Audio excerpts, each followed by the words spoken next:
And what's up, everybody? Welcome back to the channel. It is your boy Cheap Ludes. Today has been quite the eventful day in NBA 2K22. My team, I opened some packs. If you want to go check that out, you can absolutely go do that, or don't. It doesn't matter.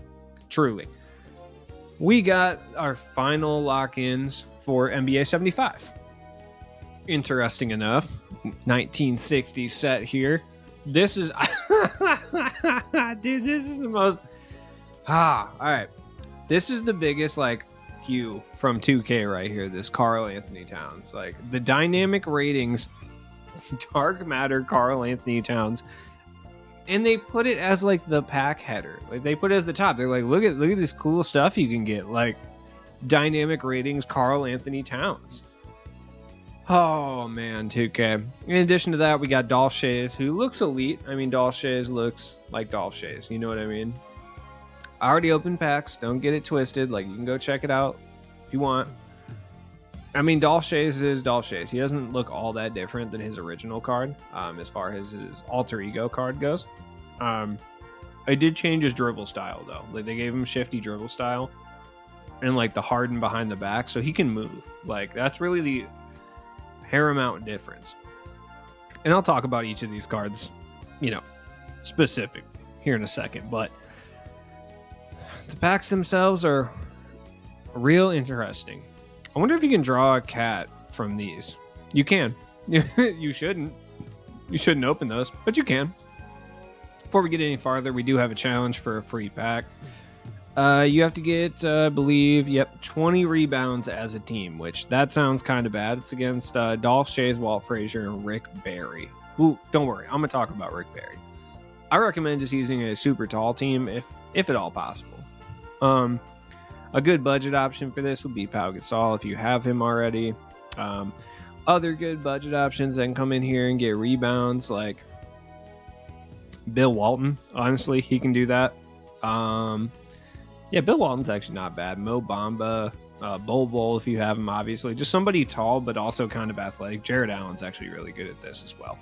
Someone like Marc Gasol or Yao Ming might get, it's not like they're going to get out-rebounded. It's just a matter of trying to get that many rebounds. That makes sense. So, let's take a look at the market. First things first, I got to look at it because I don't know how much this card is, but I have to find out. I have one. I didn't draw it. I've actually just had this cat since he was in Amethyst, I think. I think is when I drew him. Oh, man. Dude, everyone was drawing this card. That is so painful. Why would you put a shoe on cat? What are you doing? Oh, people are silly. Yeah, this is terrible. I mean, it looks like he's I haven't even hit the 30-minute mark and there's already ones for 20k. I mean, yeah, he's got 17 Hoff badges, I guess. Just abysmal hot zones. He's not very good. He's not incredibly terrible, though. If we have to use dynamic ratings cards for any reason, he might shoot up in price, but I don't think that's going to be the case, but it remains to be seen, maybe. Either way, let's take a look at the NBA 75 cards. We'll start with Dolph Schayes. He's going to be the most expensive card in the 1960s. He's essentially the gatekeeper for Terry Dischinger, who, honestly, Terry's he's not really disappointing because he was just that good already. I think you know what I mean. Pink Diamond Terry was already that good, so he's just kind of disappointing by default because that card was already so fire. He comes with Hoff Limitless, where the other one didn't have Limitless at all. Quick dribble style, Scottie Pippen behind the back, Rudy on quick, very, very solid badges and stuff like that. It's just, I just don't know. That being said, him and Dolph are a potent combo, so that I will say. Dolph Schayes himself is fantastic. I went over him a little bit already. Catch and shoot, corner specialist, brick wall, post spin, rim protector, box interceptor, intimidator. Great stable of badges. People will sit here and they'll try to say that 6'8" is too small to play the power forward, and to a certain extent, if you match up with a guy with a souped up bull, you might be in some problems. But at the same time, Dolph Schayes can move. That's the other thing. He can. You could easily run him as a point forward. There's no question about it. Now, is he worth 200-300k? No. I mean, yes, but no. Like, yes, he is worth that, but you probably shouldn't pay that, if that makes sense. You know what I mean? Elgin Baylor. Elgin Baylor is actually kind of... He's better than you would expect, though. 6'5" with a 6'8" wingspan. Like, you can definitely get away with running him at the shooting guard, for sure.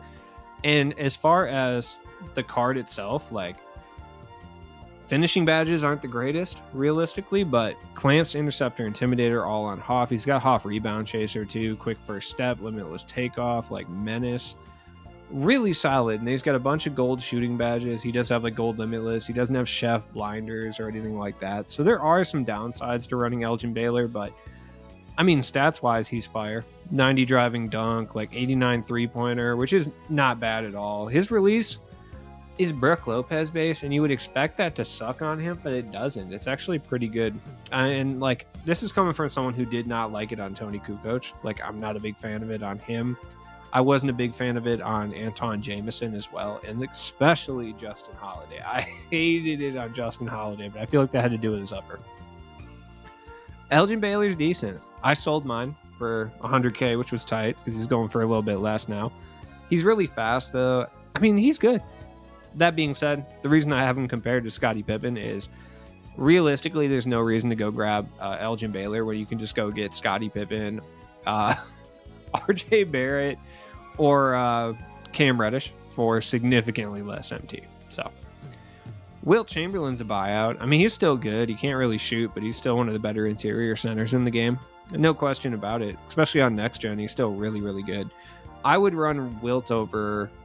I can't really say I would run him over Robert Parrish. I mean, they're similar. I would say Wilt's a little bit better offensively, but they're essentially the same, like, realistically, which is weird to say. And Robert Parrish is 22,000 and Wilt's like 60. So shout out to my boy Bob Pettit. Bob Pettit, the hairiest man in the game. No question about it. He is absolutely the hairiest man in my team. Like I said before, possibly besides Vlade Divac. Vlade Divac looks like a very hairy individual. He's got set shot 14, which is the same release as Robert Parrish, actually. Mbanga on quick with release 1 upper, same as Greg Oden and Kentavious Caldwell-Pope. It's actually a pretty good release. I was using this pink diamond for a while for challenges and trying to get to EVA and stuff, and I actually really, really like his jump shot. I do. He's not dribble guiding at all. You just have to accept that. 6'9", like a 97 three-pointer though, like 80 driving dunks, not terrible. The 83 ball handle, like he can handle the rock. He plays good defense. I mean, this card is really good. It's just it happened to come out. I don't know what the words were that were about to come out of my mouth, but he just happened to come out with just so many good power forwards, like realistically, and his tendencies are atrocious. Like 73 take charge, like that's so accurate. That's the most accurate tendency I think I've ever seen in 2K. If anybody's going to take charges that hard, it's this man, for sure. Then we got Bill Sharman. I mean, he's 6'1", like. He's like a Kemba Walker clone. He's basically Kemba Walker. Like, he's not altogether that good. There's really no reason to pick him up, especially for the prices he's going for, unless you're locking in for Scary Terry. Like, if you're locking in for Scary Terry, then for sure. But if not, do not pick up Bill Sharman. But look at this. This man should not be hooping at the level he hoops at, though. I will say that. That I can say about Bill Sharman. Shout out to Bill Sharman, dude. Jerry West, RIP to everybody who held their Jerry West. This is why I was saying to sell Jerry West last week. Just because I have the whole list in front of me the entire time, so I knew how many players we had left. I knew his value was going to collapse. I sold all of my cards today, which was good. Hal Greer, I sold for $65K the other day. He is 2,000 MT right now. Astounding. Sold Lenny Wilkins for 40. He is now 3,000 MT. Is that a holographic Lenny Wilkins? Hold up. Lenny is my boy, though. 10,000. I mean, I did sell 2 Lenny Wilkins for like 40K, so I guess, you know, it is what it is. Bill Russell, I sold for a bunch. Wow, that's crazy. Let's look at the 1970s. We got Walt Frazier. Walt Frazier actually looks good. 6'4", 6'7" wingspan. He plays lockdown defense, which is good. I mean, his pink diamond card was like a top tier point guard in the beginning of the year.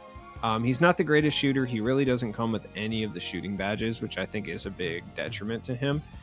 And he's not the greatest dunker, but he can attack. But he does have hyperdrive, dimer, pickpocket, pick dodger, clamps, interceptor, intimidator, quick first step, like all on Hall of Fame with floor general too, like, which honestly floor general really doesn't mean anything anymore, especially because we got like +8 coaches running around, you know what I mean? So floor general really doesn't do anything.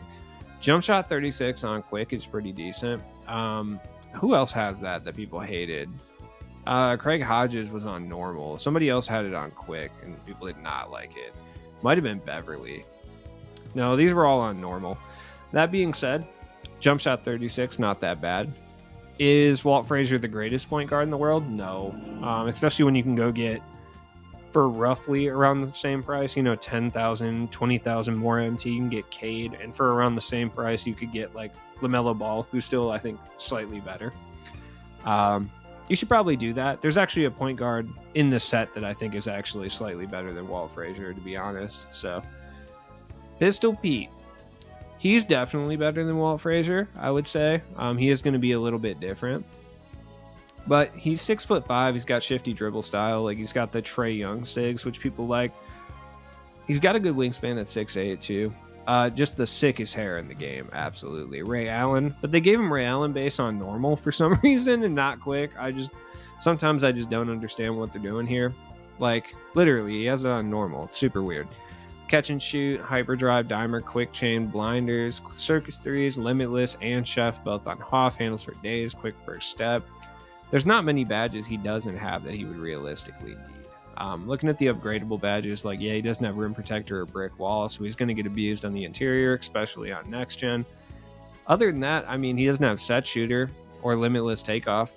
That's about it. He's got an 80 driving dunk, so you can get up with Pete Maravich. Like, he's not the greatest point guard in the world, but he's just kind of meh. You know what I mean? Shout out to my boy Jerry Lucas. Jerry Lucas is actually kind of good.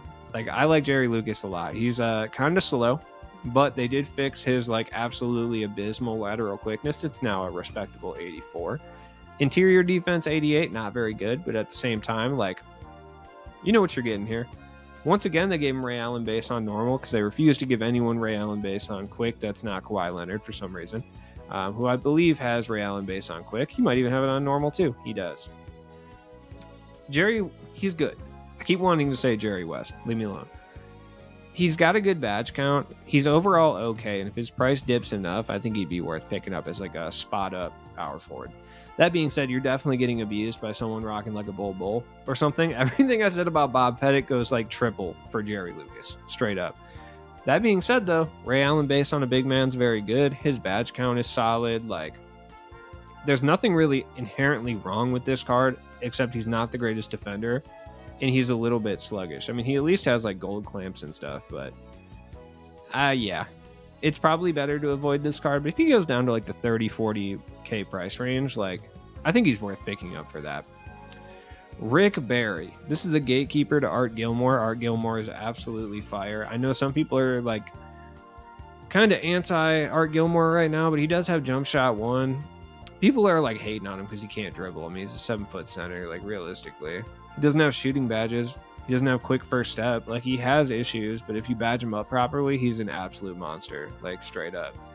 Rick Barry actually isn't that bad, and I think Rick Barry would have been a lot better if they gave him base 3, which he had before. Instead, they gave him jump shot 18, which is the Manu release on quick. With fundamental dribble style, this card actually sucks. Like, I hate Rick Barry. I don't know what my beef is with Rick Barry. Look at that hairpiece, dude. Can you imagine that this man used to hoop at this level with that hair? That's insane. I know, like, someone's hair doesn't dictate how well they play the game of basketball or realistically how well they do anything. But, like, if you were to show me a picture of this guy, there's absolutely no way I would have said he was a hooper like that. Like, no question. The only reason you would buy this card is if you were trying to lock in for Art Gilmore. There's absolutely no other reason to, A, even buy this card, honestly, or B, buy this card for this amount of MT. Dave DeBusschere. My boy Dave DeBussy. All right, he's really cheap, and honestly, he's pretty good. Like, he is. He's one of the better budget, like, wings in this game. 6'6" is totally fine for the small forward. I know you're running into people with, like, Giannis and stuff, but DeBusschere is actually pretty good. He's got jump shot 26, which is the same release as Ibaka. Katino Mobley has it. Same with Jashawn Tate. It's on quick. Really good. He's not going to be dribbling at all. I will say that. Fundamental dribble style with Vince Carter crossover, which is not good. His badge count is solid, though. Pickpocket, rim protector, clamps, interceptor, intimidator, like menace, great Hoff badges. Just all defensive stopper Hoff badges. And then he's got some gold shooting badges as well. He's not going to come with like range or hot zone hunter or anything like that. He does have everything hot, though, as far as hot zones. So it's something you want to give to him for sure. It's not that cheap to give him hot zone hunter either. But like Dave DeBusschere is incredibly good for his price. For 5K, I'm sure there are better wings to pick up, but if you're looking for like a change up and you're looking for a lockdown defender, Dave DeBusschere might be a guy to go for, straight up. RIP to everyone who held on to Dave Cowens too. He is literally like 6K now. I'm sorry. Elvin Hayes. Elvin Hayes is not great. I'll be honest. Like, he's not. Also, I forgot to mention, Dave DeBusschere has absolutely elite defensive tendencies. Like 99 pass intercept, 97 on ball steal, 97 contest, 92 block. Fire. Absolute fire. Elvin Hayes is not really that fire. That being said, I'm going to pick him up because I need an all-time Wizards big man because they really don't come around too often. 6'9" with a 7-foot wingspan. Releases set shot 16, same as Pau Gasol and Tom Chambers. On quick, not bad, but 76 three-pointer. No shooting badges. Really no point to badge up Elvin Hayes really at all.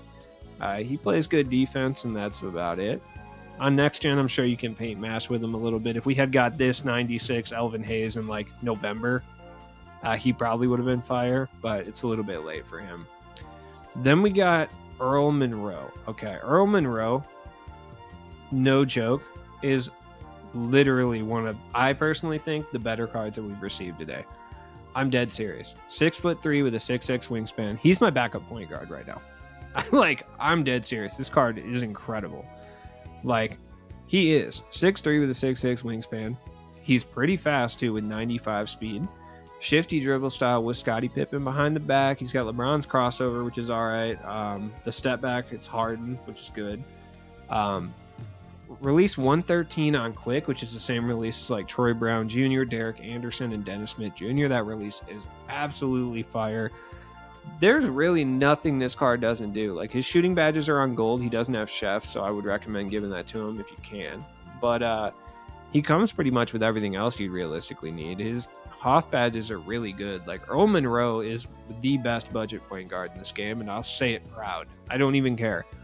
This card is ridiculous. Like, yeah, he's still small, so he's going to get paint mashed for sure, but like, this card is criminally underrated. I've seen absolutely no one talk about this card today, which is absurd for the price he's going for. You can get him for like 3,000 MT, and he's fantastic, especially if you're playing offline.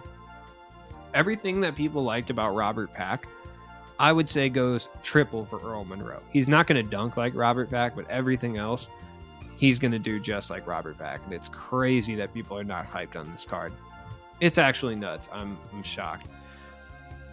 Looking at the 1980s, like, I just wanted to look at this real quick. Is Magic still ridiculous? Yeah, if you have this Magic, please sell the Magic. I'm sure you've already done it, but I really just need to come in here and say that. Like, if you have Magic, sell Magic. God, please.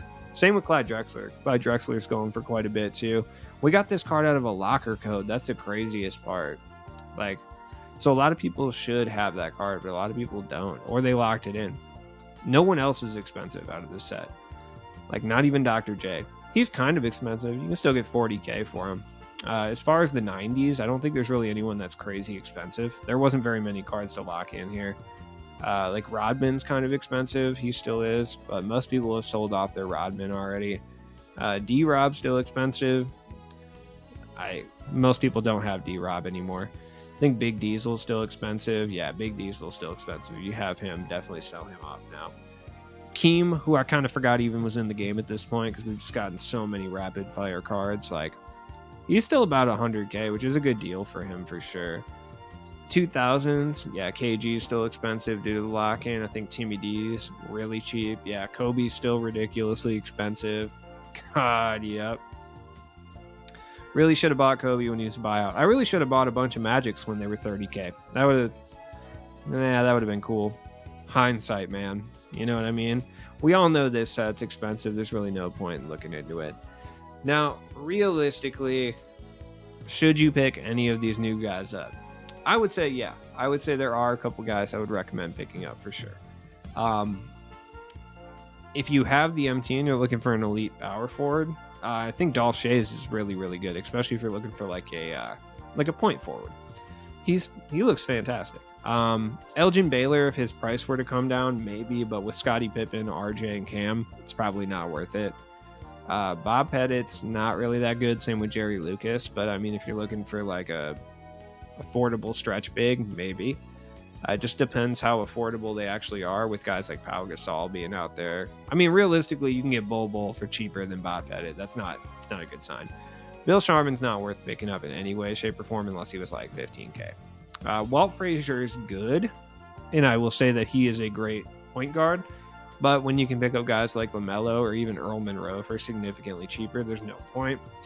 Maravich is a special kind of player, and if you're someone who likes Pistol Peter and like this pink diamond, like you're going to like this card. It's probably not the worst idea to pick him up. Rick Barry, absolutely under no circumstances should you pick this card up unless you're locking in. DeBusschere and Earl Monroe, I think, are without a doubt absolutely worth picking up for their price because they're super cheap and super, super elite. So, now, are there any badges that are going to go up in price? Yes. Shooting badges of all kinds for Art GIlmore. They're all kind of on the rise at the moment. I mean, none of them are really expensive, realistically. But you are seeing kind of a rise in a lot of the shooting badges due to Art GIlmore not really having any. Like, he does have catch and shoot. He has hot zone hunter. So you're really looking at like blinders. I think he has set shooter. He does. So blinders, limitless, Deadeye, green machine, even to a certain extent. Like, those are the badges you're looking at. Those are going to go up in price due to Art GIlmore. I mean, the people who lock in Art GIlmore aren't exactly going to like trip about spending 10K on badges. You know what I mean? They're not. So it's probably best to take a look. Does he have sniper? Yeah, he's going to need sniper too. So shot sniper is down a little bit. That's about it, though. The badge market really doesn't move anymore. That's why I don't really talk about it. As always, it's been your boy, Cheap Loots. Have a good evening, you guys. Peace.